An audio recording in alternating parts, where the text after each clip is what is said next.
Semua, perkenalkan nama lengkap saya Maria Junita Bezo. Saya dari program studi pendidikan musik semester 4. Jadi, di video kali ini saya akan menjelaskan mengenai pengembangan media, khususnya multimedia pembelajaran interaktif atau yang disingkat dengan MPI. Jadi, selanjutnya saya akan menjelaskan mengenai pengertian dari multimedia pembelajaran interaktif itu sendiri atau yang disingkat dengan MPI. Jadi, multimedia pembelajaran interaktif merupakan media pembelajaran berbasis komputer atau digital yang menyajikan kombinasi teks, gambar, suara, animasi, dan video secara terpadu dan secara interaktif untuk mencapai suatu proses pembelajaran. Siswa bisa mengontrol, merespon, dan terlibat aktif selama belajar. Selanjutnya, saya akan menjelaskan mengenai tujuan dari multimedia pembelajaran interaktif. Ada 5 tujuan dari pembelajaran multimedia interaktif, yaitu yang pertama, meningkatkan motivasi belajar. Yang artinya di sini, multimedia pembelajaran interaktif ingin agar siswa lebih termotivasi dalam melaksanakan proses pembelajaran. Yang kedua, membantu pemahaman materi yang kompleks. Dalam arti, siswa diharapkan agar mampu memahami setiap materi yang diberikan dalam proses pembelajaran, baik secara kompleks maupun materi-materi yang kurang dipahami, sehingga melalui multimedia pembelajaran interaktif, siswa dapat lebih paham terhadap materi-materi yang diberikan. Selanjutnya, memberikan pengalaman belajar yang aktif dan menarik. Jadi di sini, multimedia pembelajaran interaktif ingin agar siswa dapat lebih memahami proses pembelajaran dan terlibat secara aktif, karena proses pembelajaran tersebut akan lebih menarik apabila siswa menjalankannya secara aktif. Yang keempat adalah mendukung pembelajaran mandiri. Dan yang kelima, meningkatkan hasil belajar. Meningkatkan hasil belajar merupakan salah satu tujuan yang paling penting di dalam multimedia pembelajaran interaktif. Karena multimedia pembelajaran interaktif dibuat agar siswa dapat lebih mudah memahami proses pembelajaran dan memiliki hasil belajar yang tinggi. Selanjutnya, saya akan menjelaskan mengenai elemen multimedia dalam multimedia pembelajaran interaktif. Ada beberapa elemen yang disediakan dalam pembelajaran multimedia interaktif, yaitu yang pertama teks, yang kedua gambar, yang ketiga suara, yang keempat animasi, dan yang kelima video. Saya akan menjelaskan yang pertama, yaitu teks. Tujuan dari teks itu sendiri yaitu memberi penjelasan atau petunjuk yang berupa narasi ataupun tulisan, sehingga siswa dapat lebih mudah memahami materi melalui membaca ataukah melihat narasi yang dibuat di dalam video pembelajaran multimedia interaktif. Selanjutnya adalah gambar. Gambar, tujuan dari gambar itu sendiri adalah menjelaskan hal sulit dengan visual.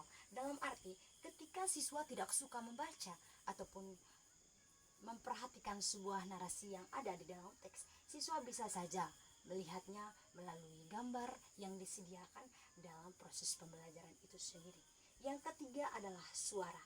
Suara memiliki tujuan yaitu memberikan narasi atau musik untuk memperjelas proses pembelajaran. Jadi, ketika siswa tidak suka membaca ataupun melihat gambar, siswa bisa mendengarkan melalui audio ataupun musik yang disediakan dalam proses pembelajaran, sehingga daya ingat siswa bisa semakin berkembang dan siswa bisa lebih mudah memahami proses pembelajaran yang telah disediakan. Selanjutnya adalah animasi. Animasi ini merupakan gambar bergerak menunjukkan proses. Dalam arti, animasi ini bisa sama dengan gambar juga, tetapi dia adalah gambar berjalan, sehingga materi yang diberikan itu mudah dipahami oleh siswa. Siswa bukan hanya membaca, bukan hanya melihat dengan mata, bukan hanya mendengar juga, tetapi siswa bisa melihat beberapa gambar bergerak yang bisa membantu siswa lebih mudah paham terhadap materi pembelajaran yang diberikan. Selanjutnya adalah video. Video ini merupakan rekaman nyata, lebih jelas dan lebih menarik. Dalam arti ketika siswa tidak suka membaca, menggunakan teks, melihat gambar, memutar suara, menonton animasi, siswa dapat menggunakan video. Video ini contohnya seperti video yang ada pada YouTube atau video-video pada Google Chrome dan lain sebagainya. Dengan adanya video, siswa dapat lebih mudah paham terhadap materi-materi yang diberikan dalam proses pembelajaran yang tidak dapat dijelaskan secara langsung. Selanjutnya, saya akan menjelaskan mengenai prinsip multimedia pembelajaran yang diterapkan oleh Richard Mayer. Ada beberapa prinsip, yaitu yang pertama, continuity.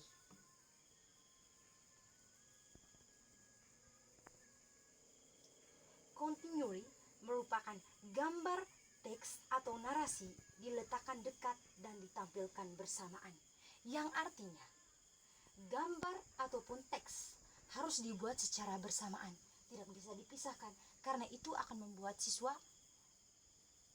lambat dalam memahami materi atau membuat siswa merasa sulit dan tidak mudah paham terhadap materi yang telah diberikan.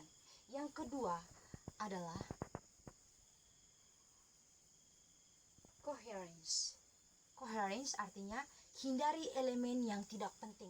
Artinya jika ada elemen-elemen yang membuat siswa tidak tertarik, kita bisa membuat elemen-elemen yang lebih kompleks atau elemen-elemen yang lebih mudah untuk dipahami siswa, sehingga siswa tidak cenderung bosan terhadap materi yang telah kita berikan.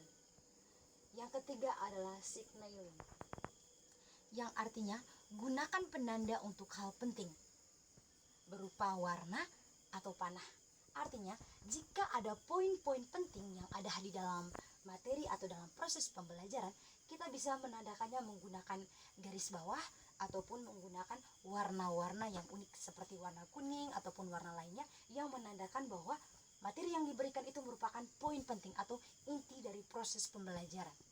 Selanjutnya adalah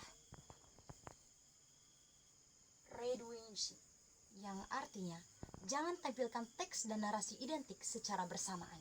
Artinya teks dan narasi identik ini tidak boleh disatukan secara bersamaan, karena dapat membuat siswa cenderung lebih lama dalam mencerna, sehingga siswa tidak mudah untuk memahami materi dalam proses pembelajaran tersebut. Yang ketiga adalah modality, yang artinya gunakan narasi dibanding teks tertulis. Jadi di sini maksudnya adalah kita harus bisa menggunakan pembelajaran atau materi yang diberikan itu harus menggunakan narasi, jangan menggunakan teks tertulis, karena teks tertulis itu dapat membuat siswa cenderung bosan dan tidak terlalu bersemangat dalam mengikuti proses pembelajaran. Yang keenam adalah personalization, yang artinya gunakan bahasa yang akrab. Jadi di sini maksudnya adalah kita dalam melakukan sebuah proses pembelajaran harus menggunakan bahasa-bahasa pergaulan sehari-hari, bukan bahasa-bahasa yang formal, karena bahasa formal itu dapat membuat siswa cenderung dapat membuat daya tangkap siswa itu cenderung lemah. Karena apa? Karena setiap hari siswa bergaulnya dengan masyarakat sekitar, otomatis bahasa-bahasa yang diterapkan itu adalah bahasa-bahasa keseharian yang mudah dipahami. Sedangkan ketika kita menggunakan bahasa yang formal, maka siswa akan sedikit terganggu dan memperlambat dalam pemahaman mengenai materi atau proses pembelajaran yang diterapkan. Dan yang terakhir adalah interactivity, yang artinya siswa harus bisa terlibat aktif. Jadi di sini maksudnya adalah jika siswa melakukan suatu proses pembelajaran, siswa harus terlibat aktif dalam mengikuti proses pembelajaran. Karena apa? Ketika siswa mengikuti proses pembelajaran dalam bentuk Zoom atau via online, maka pemahaman siswa itu akan cenderung lebih rendah dan siswa tidak termotivasi untuk mencari tahu secara lebih mendalam mengenai materi yang diberikan. Jadi itu adalah prinsip multimedia pembelajaran menurut Richard Mayer. Selanjutnya adalah perkembangan multimedia pembelajaran interaktif.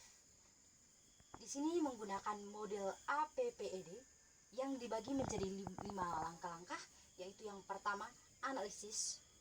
Analisis ini kita menentukan tujuan utama, kira-kira kita akan mencari suatu tujuan utama, kira-kira kedepannya ini kita akan membuat proses pembelajaran seperti apa. Jadi selanjutnya adalah planning atau perencanaan. Ketika kita sudah menentukan tujuan untuk melaksanakan proses pembelajaran, kita harus bisa menentukan juga kira-kira rencananya nanti kita akan buat seperti apa agar proses pembelajaran kita rancang itu dapat berjalan dengan baik. Dan selanjutnya adalah production, artinya produksi. Jadi setelah kita merancang, kita kemas di dalam satu produk yang tentunya nanti kita hasilkan untuk membuat suatu proses pembelajaran. Yang keempat adalah evaluation atau evaluasi, yang artinya ketika kita sudah menyusun tujuan, membuat perencanaan, mengemas dalam suatu produk, kita akan melakukan evaluasi secara keseluruhan, sehingga apa yang telah kita buat, materi-materi yang telah kita persiapkan dapat terjamin kualitasnya dan bisa membuat siswa lebih termotivasi untuk mengikuti proses pembelajaran. Dan yang terakhir adalah distribution atau distribusi. Selanjutnya adalah contoh dari multimedia pembelajaran interaktif. Di sini saya memilih salah satu contoh multimedia pembelajaran interaktif, yaitu aplikasi belajar bermain piano. Jadi, dalam contoh aplikasi belajar bermain piano ini, saya tentunya menggunakan multimedia pembelajaran interaktif seperti YouTube ataupun Chrome atau mesin pencari atau mesin pencarian lainnya. Mengapa saya menggunakan multimedia pembelajaran interaktif yang berbasis seperti YouTube ataukah mesin pencari seperti Google dan sebagainya?